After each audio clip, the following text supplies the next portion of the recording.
الحمد لله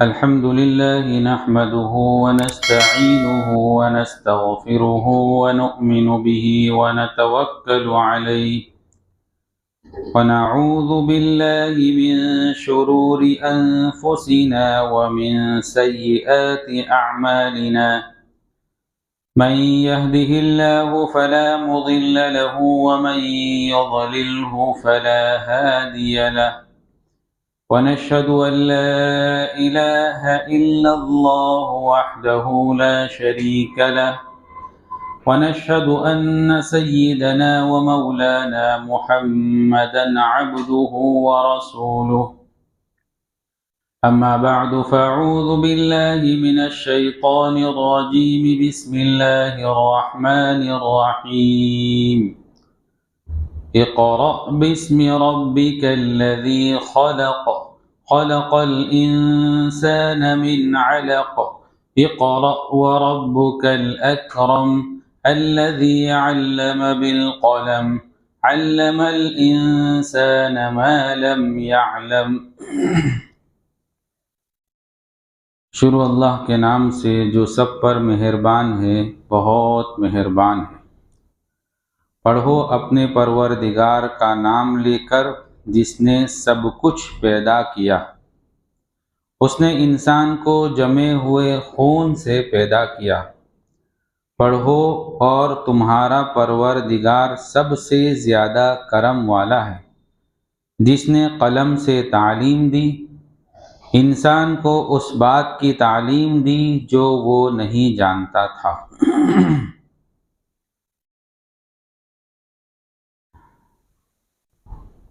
تین آیات کے متعلق کچھ باتیں سنی تھی۔ سب سے پہلے جو ابتدائی 5 آیات نازل ہوئی، ان میں چوتھی آیت میں اللہ رب العزت فرماتے ہیں کہ ہم نے قلم سے تعلیم دی۔ علم حاصل کرنے کا ایک ذریعہ جو اہم ذریعہ ہے، جس کے ذریعے سے پوری دنیا والے علم حاصل کرتے ہیں، وہ ہے قلم، بال پین۔ یہ قلم ایسی چیز ہے جس کے ذریعے سے آج تک علم چلا آ رہا ہے، اور علم حاصل کرنے کا ذریعہ جو ہے وہ قلم ہے۔ تو اللہ رب العزت نے ان آخری 2 آیتوں میں دونوں الگ الگ باتیں بتلائیں۔ علم بالقلم، پھر دوسری آیت میں فرمایا علم الانسان ما لم یعلم۔ پہلی چیز تو ہم نے قلم سے تعلیم دی، اور دوسری چیز بتلائی کہ قلم سے تعلیم تو دی، لیکن قلم سے تعلیم حاصل ہو جاوے یہ کوئی ضروری نہیں، بلکہ ہم جو ہے بغیر قلم کے بھی علم دے سکتے ہیں، تعلیم دے سکتے ہیں، اور اس کا نمونہ اللہ رب العزت نے اپنے پیارے حبیب صلی اللہ علیہ وسلم کو رکھا کہ وہاں قلم نہیں ہے، آپ جو ہے امی ہیں، لکھنا اور پڑھنا نہیں جانتے ہیں، تب بھی ہم نے ان کو ایسا علم دیا کہ جس کے ذریعے سے پوری دنیا کو آپ علم دے رہے ہیں، علم حاصل کرنے کا آپ ذریعہ بنے۔ تو پہلی چیز بیان کی علم بالقلم، اور دوسری میں بیان کیا علم الانسان ما لم یعلم۔ ہم نے انسان کو علم دیا، ایسی چیز سکھلائی جو وہ پہلے نہیں جانتا تھا، ایسی چیز سکھلائی، اس کو کہیں گے علم۔ ان 5 آیات کا خلاصہ یہ ہے کہ اللہ رب العزت نے سب سے پہلا جو حکم دیا ہے وہ ہے پڑھنے کا، کہ پڑھو۔ پڑھنے کا حکم صرف اللہ نے اپنے پیارے حبیب صلی اللہ علیہ وسلم کو نہیں دیا، بلکہ آپ کے ذریعے سے پوری امت کو اس بات کا حکم دیا کہ آپ پڑھیے، اور پھر اخیر میں فرمایا کہ علم حاصل کریے، یعنی پڑھ کر آپ علم حاصل کریں، پڑھ کر علم حاصل کرے۔ اس کا مطلب یہ ہے کہ علم حاصل کرنا امت کے لیے ضروری ہے۔ اللہ کے رسول صلی اللہ علیہ وسلم فرماتے ہیں طلب العلم فریضۃ علی کل مسلم، ہر مسلمان پر علم کا حاصل کرنا فرض ہے۔ جیسے نماز فرض ہے، جیسے روزہ فرض ہے، جیسے مالدار ہو تو زکوٰۃ اور حج فرض ہے، ایسے ہی ہر مسلمان پر علم کا حاصل کرنا فرض ہے۔ کون سا علم حاصل کرنا فرض ہے؟ علم تو ایک ایسی چیز ہے جس کی کوئی انتہا نہیں، اینڈنگ نہیں۔ آدمی پڑھتا رہے، علم حاصل کرتا رہے، لیکن کوئی آدمی کتنا ہی صلاحیت والا کیوں نہ ہو، کبھی بھی یہ دعویٰ نہیں کر سکتا کہ میں نے سب کچھ علم حاصل کر لیا، اب کوئی چیز باقی نہیں۔ ایسا کبھی بھی کوئی دعویٰ نہیں کر سکتا۔ دارالعلوم دیوبند کے شیخ الحدیث، جن کا بھی قریب میں انتقال ہوا، مفتی سعید صاحب پالن پوری رحمۃ اللہ علیہ، ایک موقع پر جلسے کے اندر انہوں نے کہا کہ میں جو ہے 50 سال سے بخاری شریف پڑھاتا ہوں، 50 سال سے۔ اب مجھے ایسا لگ رہا ہے کہ علم آنا شروع ہوا۔ جو آدمی 50 سال سے پڑھاتا ہو، پھر اس کے بعد وہ کہے کہ اب مجھے، چونکہ 50 سال سے پڑھا رہا ہوں، پڑھاتے پڑھاتے پڑھاتے، اب مجھے ایسا لگ رہا ہے کہ علم آنا شروع ہوا۔ تو اب علم آنا شروع ہوا تو پھر ختم کب ہوگا؟ تو علم کی کوئی انتہا نہیں ہوتی۔ دنیاوی علوم کو بھی دیکھ سکتے ہیں کہ وہ بھی ایسی چیز ہے کہ اگر ایک فن، ایک قسم کا علم حاصل کیا ہے تو دوسری قسم کا نہیں معلوم ہوگا، دوسری قسم کا حاصل کیا ہے، اگر کسی نے ڈاکٹری کا علم حاصل کیا ہے تو انجینئرنگ کا نہیں معلوم ہوگا، انجینئرنگ کا کیا ہے تو وکالت کا نہیں معلوم ہوگا۔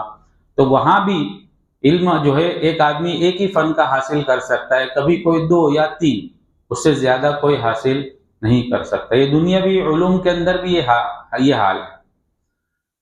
تو اللہ رب العزت نے یہاں جو فرمایا اور اس بات کی طرف اشارہ کیا کہ آپ پڑھیے اور علم حاصل کریے، اور اللہ کے رسول صلی اللہ علیہ وسلم نے فرمایا کہ ہر مسلمان پر علم کا حاصل کرنا فرض ہے۔ تو اب سوال یہ ہے کہ کون سا علم اور کتنا علم حاصل کرنا ہر مسلمان پر فرض ہے؟ ہر مسلمان پر اتنا علم حاصل کرنا فرض ہے کہ جو اللہ رب العزت راضی ہوتا ہے وہ کام اس کو معلوم ہو جاوے، اور جس سے اللہ ناراض ہوتا ہے وہ اس کو معلوم ہو جائے۔ اللہ رب العزت جن کاموں سے راضی ہوتا ہے اس کے اندر سارے فرائض، عبادات کی لائن سے ہو، معاملات کی لائن سے ہو، معاشرت کی لائن سے ہو، وہ ساری چیزیں اس میں داخل ہیں۔ پہلی چیز مثال کے طور پر نماز ہے، اہم عبادت ہے۔ اب یہ اہم عبادت کے اندر کون سی چیز فرض ہے، کون سی واجب ہے، کون سی مسنون ہے، اس کا علم حاصل کرنا جو ہے ہر مسلمان پر فرض ہے۔